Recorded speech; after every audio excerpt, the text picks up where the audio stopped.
Hai teman-teman, thank you banget udah purchasing template ini. Semoga dengan template ini, dengan berbagai macam fitur yang sudah tak buat, bisa membantu teman-teman untuk mencapai target di tahun ini dan mencoret beberapa wishlist yang mungkin menggantung dari tahun-tahun sebelumnya. Oke, tanpa basa-basi kita langsung aja ke contoh template yang sudah tak tampilkan ini ya. Jadi ini contoh yang saya tampilkan ini udah ada isinya, udah ada isi datanya untuk melihat hasil kalau misalnya kalian sudah menggunakan template ini. Nah, kalau misalnya nanti kalian baru download pertama kali, otomatis semua angka ini tidak ada ya, karena kan ini berdasarkan data keuangan fiksinya Digimart. Oke, jadi di template ini akan ada beberapa fitur yang disediakan. Kalau teman-teman bingung fitur-fiturnya apa aja, jadi di sini sudah ada panel navigasi nih.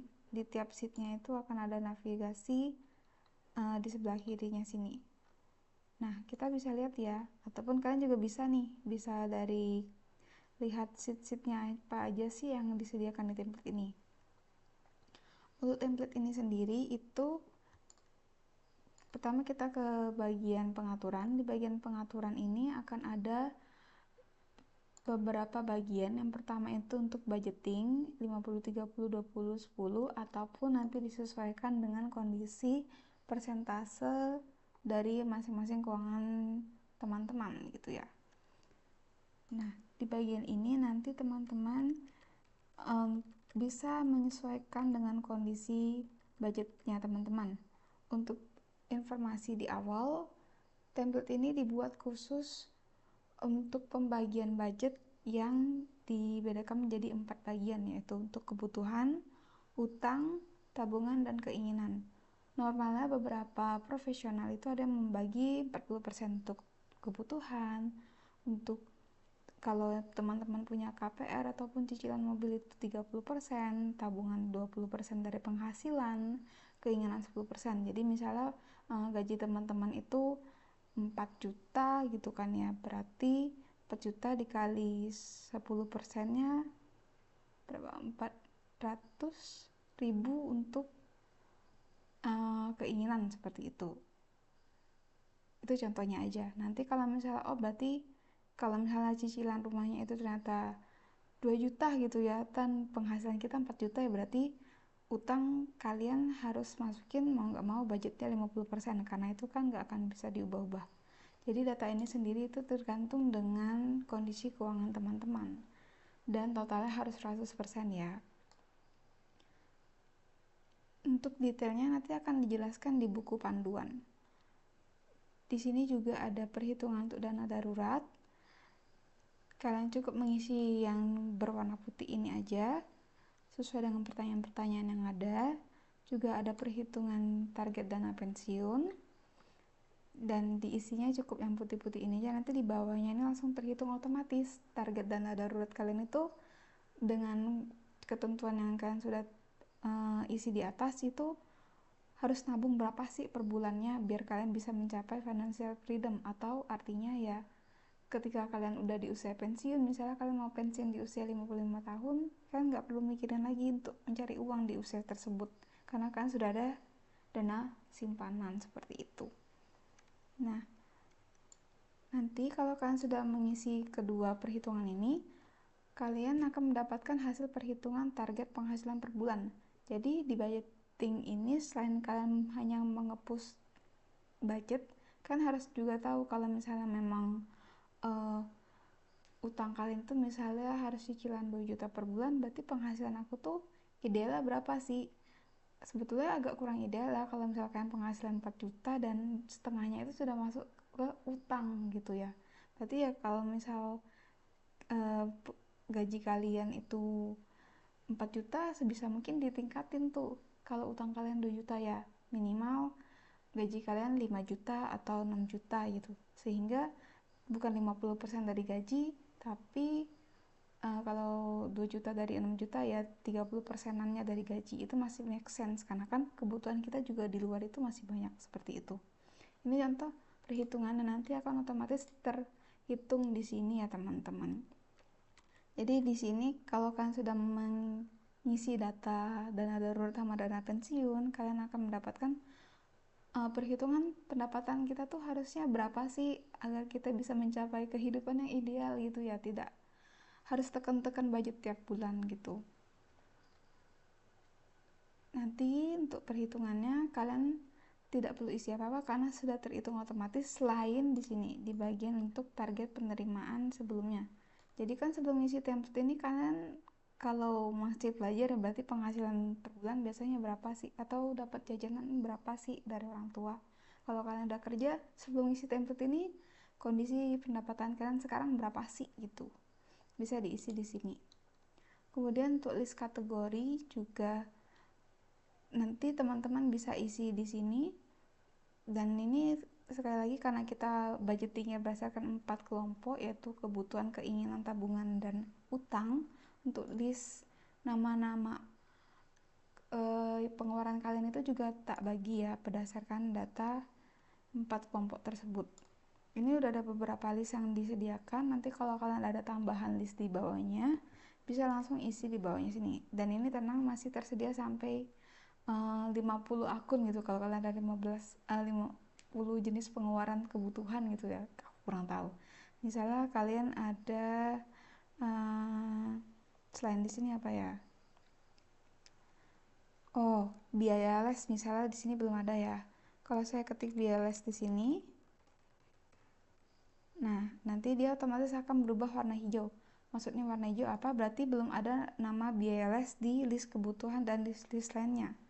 Kalau misalnya sudah ada, misalnya saya tulis lagi ya, biaya les. Nah, ini otomatis dia akan warna putih, berarti kurang valid nih, udah ada yang sama. Jadi kan harus hapus ya. Jadi untuk nama-nama pengeluaran di sini tidak boleh ada yang sama di masing-masing kelompoknya. Seperti itu agar tidak double gitu ya. Kalian bisa isi nanti di sini. Untuk detail penjelasannya nanti ada di buku panduan. Ini juga kalian bisa isi juga untuk saldo awal. Kalau kalian punya utang, misal KPR 300 juta terus sudah kebayar 100 juta, berarti sisanya berapa. Nah, sisanya ini nanti akan jadi patokan kalian untuk pengisian di bulan-bulan yang akan kalian isi, misal dari bulan Maret sampai bulan Desember untuk tahun ini, seperti itu. Sama juga untuk list tabungan. Jadi di tabungan sendiri, selain kalian mengisi nanti untuk di bagian lokasi penyimpanan untuk kas, bank, deposit, saham, ataupun kalau kalian simpan dalam bentuk emas bisa isi di sini. Tapi untuk nominal saldonya isi di bagian daftar tujuan tabungan. Karena nanti aku lebih fokus ke tujuan kalian menabung itu apa sih. Jadi misalnya tujuan wishlistnya itu untuk dana pensiun kah, untuk kebutuhan sehari-hari kah, untuk travel, ataupun adapun beberapa wishlist kalian gitu. Kalian bisa tulis saldo kalian itu berapa udah terkumpul dan target berapa. Nanti langsung di bagian dashboard tujuannya apa, di bagian dashboard nanti langsung ditampilkan nih seperti ini gitu. Ini untuk dana pensiun itu aku terkumpul 3 juta 300 dan harus sampai 1 M sekian, seperti itu. Nanti tujuannya itu di dashboard ya teman-teman untuk target. Oke, ini aja untuk di bagian pengaturan. Jadi yang kalian perlu isi itu sebetulnya hanya dari sebanyaknya sheet ini, itu hanya di bagian pengaturan, dan pengaturan ini hanya di tahap awal saja. Nanti untuk selanjutnya yang kalian perlu isi itu hanya dari bulan Januari sampai dengan bulan Desember, ya tergantung transaksi kalian. Kalau kalian sekarang transaksi beli makannya di bulan Januari, ya berarti isinya di bagian kebutuhan bulan Januari, seperti itu. Nah, kita ambil contoh untuk pengisian. Misalnya sekarang kita di Januari ya, di Januari di Februari ya. Di Februari itu di sini akan ada tampilan dashboard mini. Jadi walaupun ada dashboard utama yang di awal ini, di tiap bulannya itu kalian akan dapetin dashboard mini untuk pantau mutasi atau transaksi kalian itu. Ada total pendapatan di bulan Februari berapa, alokasi dananya berapa, sisa budgetnya itu berapa, saldo tabungannya berapa. Tabungan ini selain selain untuk kebutuhan sehari-hari ya uangnya. Kemudian yang ini total dana untuk kebutuhan sehari-harinya tuh ada sisanya berapa gitu kan. Bulan sebelumnya plus bulan ini tuh masih ada sisa berapa gitu kan. Total aset kalian sampai di bulan Februari itu berapa, utang dan kekayaan bersih itu berapa. Selain itu juga di sini emang tak tampilin juga ada untuk budget versus realisasi alokasi dana gitu. Jadi kan tadi di awal kan udah ngitung, udah ngasih tahu tuh persentase budget kalian gitu kan. Nah ini contohnya untuk kebutuhan ini, misal aku udah ngisi beberapa transaksi dan yang tercapai kita masih ada sisa budget 1,5 juta gitu ya untuk kebutuhan. Sedangkan untuk utang itu ternyata over budget gitu ya. Budgetnya itu 3 juta ya, ternyata kita overnya bisa sampai 470.000 gitu. Jadi di sini kalian bisa pantau tiap ada pengisian data, berarti nanti dia ada penambahan pemakaian. Misalnya di sini aku ada yang makannya ya, biar kelihatan tak isi deh. Dari 1791 kita tambah, anggap aja ini tak tambah 1 juta ya. 1 juta tanggal 31 misal food gitu ya. Ini contoh aja ya guys. Nah kita lihat nanti di loading dulu. Nah dia otomatis yang dari tadi 1.700.000 naik jadi 2.700.000 dan langsung budgetnya itu hampir mendekati dari total budgetnya kita tadi ya. Jadi sisa budgetnya tinggal 581.000. Itu sama untuk kebutuhan, tabungan, dan keinginan, sama seperti itu. Dan otomatis total alokasinya juga akan naik seperti itu ya kan. Teman-teman itu kalian nanti bisa isi di masing-masing kelompoknya. Kalau pendapatannya ada banyak berarti bisa banyak gitu ya. Misal sumber pendapatan kalian ada gaji, kemudian dari penjualan omset tiap harinya berapa, bisa kalian isi di sini juga. Untuk pembayaran utang juga sama, di sini ada untuk utang itu dibedain yang pengurangan berarti kalian bayar sama untuk penambahan seperti itu.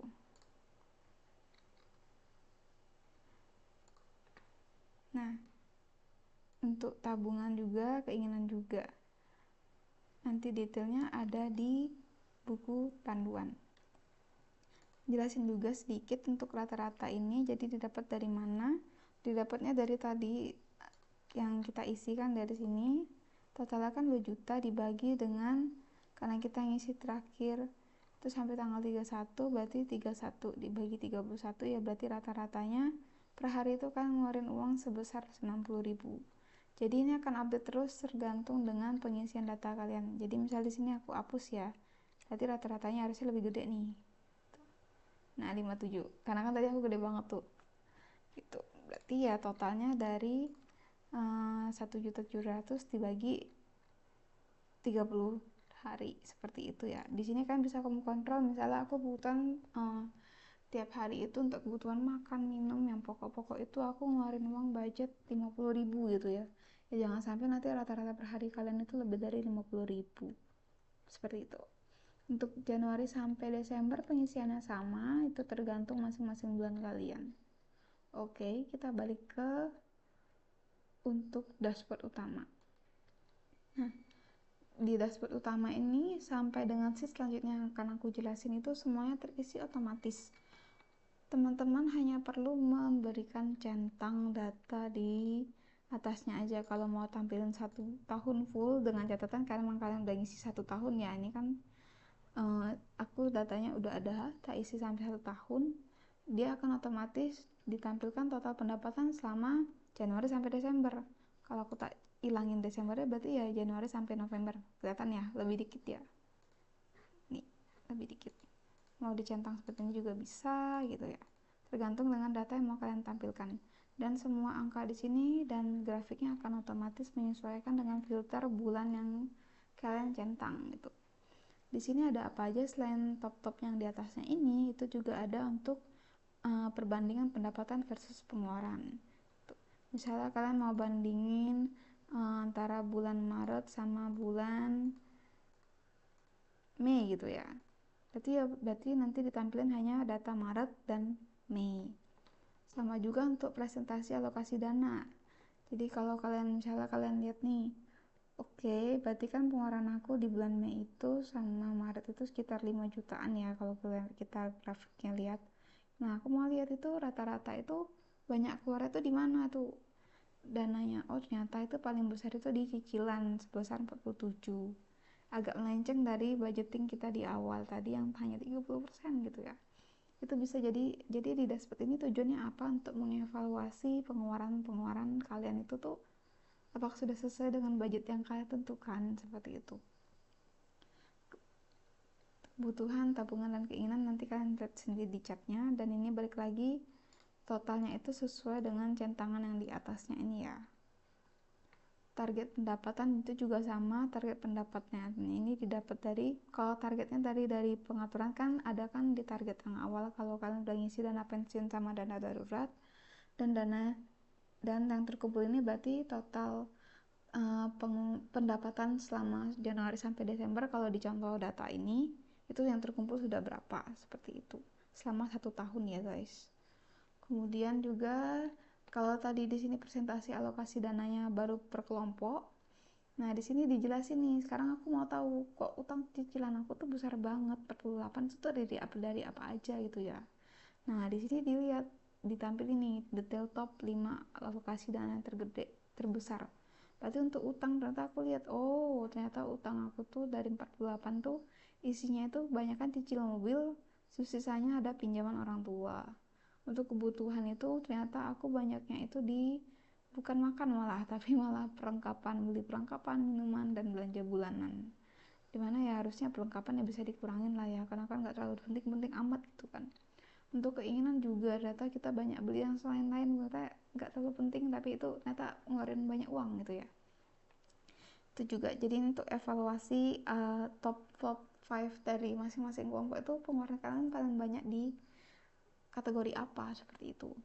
Dan juga di sini ada bagian untuk budgeting versus realisasi alokasi dana, itu juga untuk bandingin. Nah ini kelihatan nih yang tadi untuk cicilan kan kita over kan, realisasinya itu segini, budgetnya segini gitu, yang dimana harusnya ya total budget itu lebih besar atau enggak sama dengan realisasi tuh. Kayak tabungan harusnya kita punya target nabung nih 9 juta, ternyata baru realisasi kecil banget gitu, nggak nyampe 5 juta bahkan ya. Nah di sini juga ada target pencapaian tabungan. Kalau untuk dana kebutuhan sehari-hari diabaikan aja karena kan ini ya kebutuhan sehari-hari itu memang nggak ada targetnya. Nah untuk dana pensiun juga kalian bisa lihat di sini gitu, baru tercapainya berapa. Dana pendidikan ternyata baru 700.000, level dari 1.300.000 seperti itu. Ini untuk dashboard utama. Jadi di dashboard utama itu lebih ngecek ke pemasukan sama pengeluaran kalian itu udah sesuai budget atau belum, mana sih pengeluaran yang bisa kalian push untuk kalian tekan gitu ya, emang nggak terlalu penting gitu ya.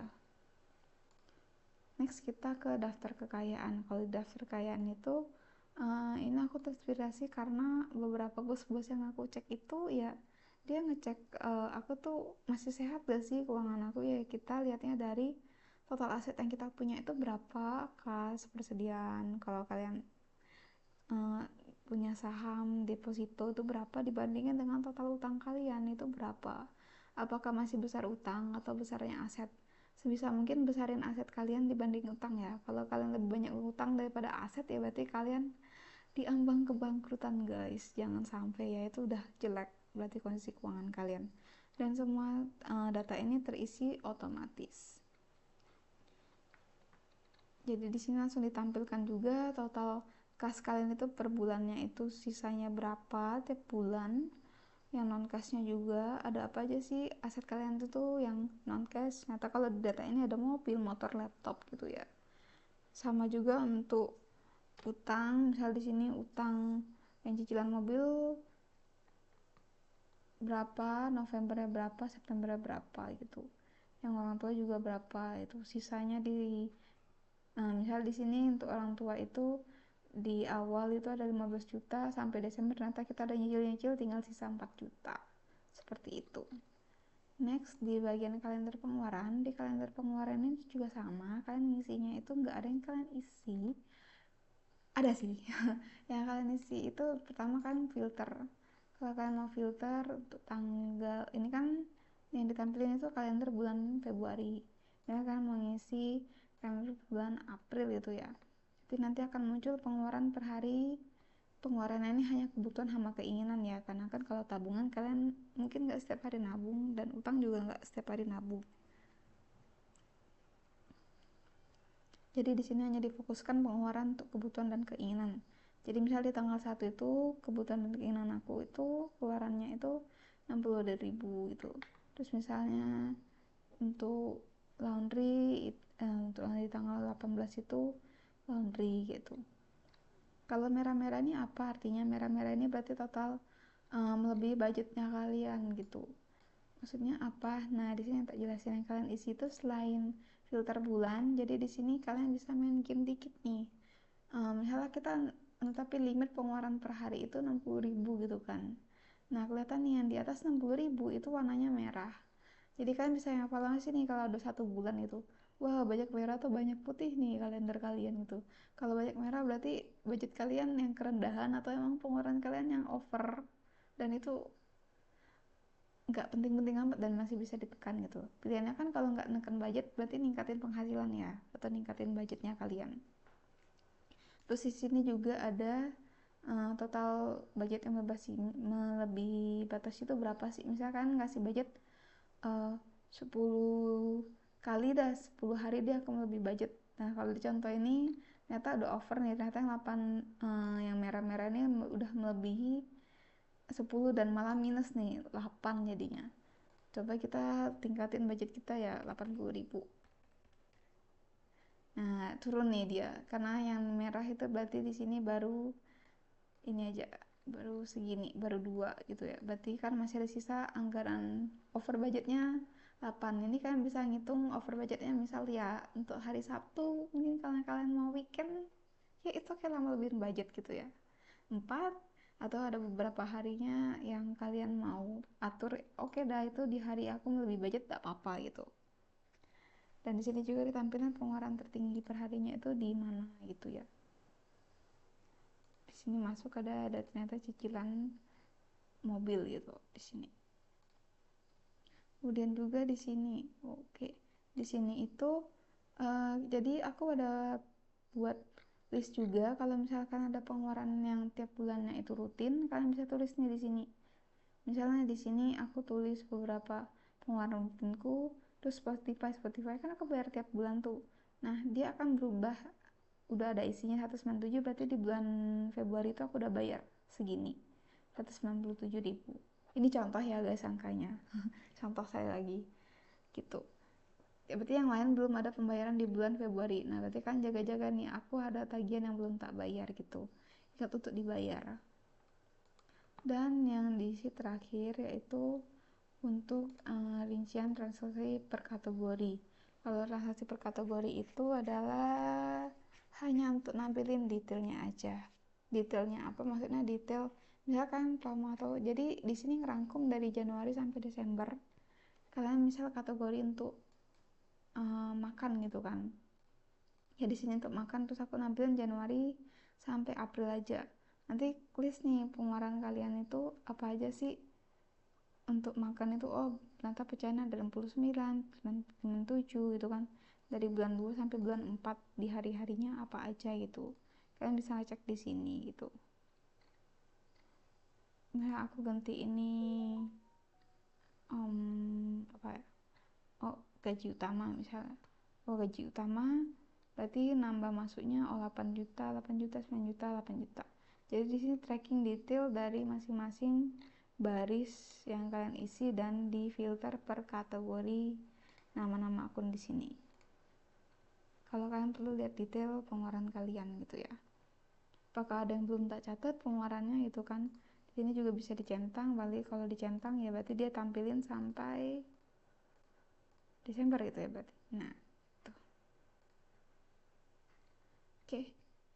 Nah, untuk di data ini juga yang kalau kalian bingung, oke kak ini kan banyak banget, mana aja sih yang perlu tak isi datanya, aku takut nanti kalau aku klik salah terus dia kehapus rumusnya gimana, aku bingung kak gitu kan. Ini kan datanya penuh banyak rumus ya, jadi di data ini itu sudah tak buat kunci.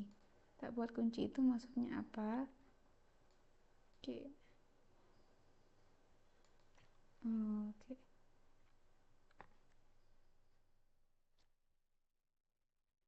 Guys. Oke, di buku panduannya ini kalau kalian bingung nanti detailnya di sini, dan ini maksudku. Jadi peringatan salesnya. Sekarang tak tampilin cara buat template-nya, nanti kan kalian akan dapat PDF ini nih. Kalian klik di sini, dia akan keluar tampilan seperti ini ya guys. Kemudian kalian pilih buat salinan. Mohon bersabar, dia emang agak lama di awal, but it's okay, kita tunggu aja.